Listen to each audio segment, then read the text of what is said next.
Hello everyone! Welcome back sa aking YouTube channel.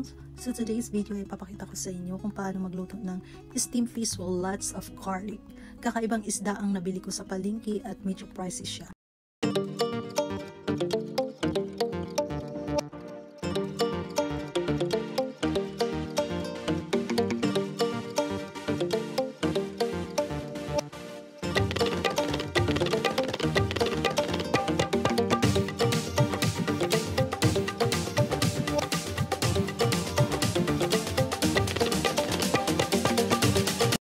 So tara guys, samahan nyo ako. Umpisa na natin. Una, hugasan ng mabuti ang isda at pagkatapos mag-slice ng maraming ginger, spring onion, red bell pepper, and coriander.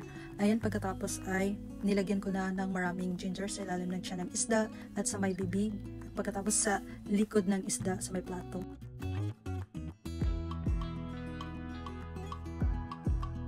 Ayan, nag-prepare na rin ako ng minced garlic and ginger.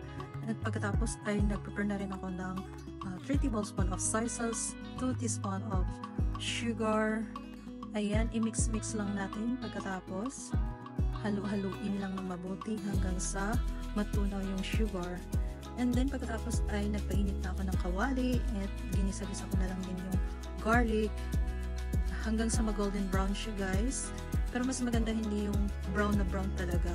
Gaya ng ginawa ko, masyadong parang mapait-pait na siya. Pagkatapos, aside lang natin yung garlic. Pinatuyo lang. And then, next ay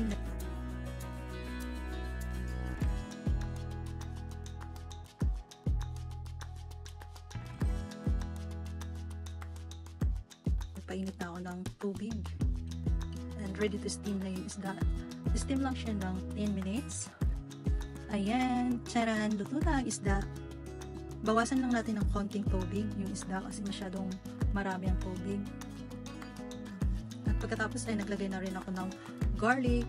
Ayan, yun yung toppings ko, ang garlic. Yung mantika na pinagisahan ko sa garlic guys ay hindi ko tinapon. At ngayon ay ininit ko na siya. And ayan yung pang ano ko sa ibabaw ng isda. Oh. Ayan yung outcomes. Ayan, naglagay na rin ako ng decoration. Ayan. O diba, ang ganda colorful. So, kung gusto mo itong video guys, please don't forget to like, subscribe, and share na rin guys para sa mga friends nyo na gustong kakaibang lutuin. So ito guys ay napakadali lang, napaka-easy lang, simpleng ulam pero napaka-healthy na to. Thank you for watching guys. I hope nagustuhan nyo ang video na to. Thank you so much. Bye bye!